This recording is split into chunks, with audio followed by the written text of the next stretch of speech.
Elle célébrera ses 86 ans le 29 septembre prochain. Et pourtant classe égale à HRL, Mylène de Mongeau a cru qu'elle n'atteindrait jamais ce cap. Ces derniers mois ont été rudes pour la comédienne, qui a enchaîné les pépins de santé. Atteinte d'un cancer, elle avait attendu de s'en sortir pour parler publiquement de son mal. Elle arborait, alors, une nouvelle coupe de cheveux grise, courte, le résultat de nombreuses séances de chimiothérapie. Et si elle a joué la sécurité, quitte à patienter des semaines durant, l'actrice a finalement vécu une récidive. Mylène de Mongeau a dû retourner à la case chimio, comme elle l'explique ouvertement dans les colonnes du magazine France Dimanche. Le cancer n'est, d'ailleurs, pas le seul à avoir tenté de venir à bout de la comédienne. Victime de la pandémie de Covid-19 l'année dernière, elle était considérée comme condamnée. Mais un certain spécialiste marseillais l'a, selon elle, sauvée.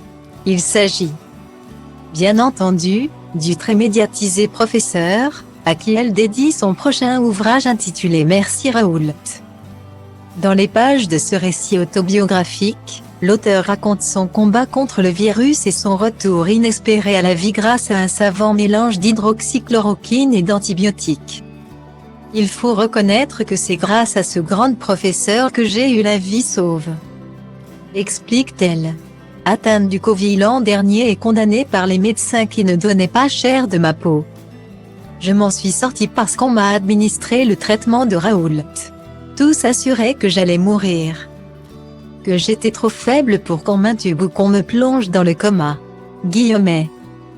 Tout est bien qui finit bien puisqu'après avoir vaincu tous ses problèmes de santé, Mylène de Mongeau a pu terminer le tournage du film MDR, Maison de retraite de Thomas Gélou avec Kev Adams et Gérard Depardieu, qui sera présenté au Festival de l'Alpe d'Huez en janvier prochain.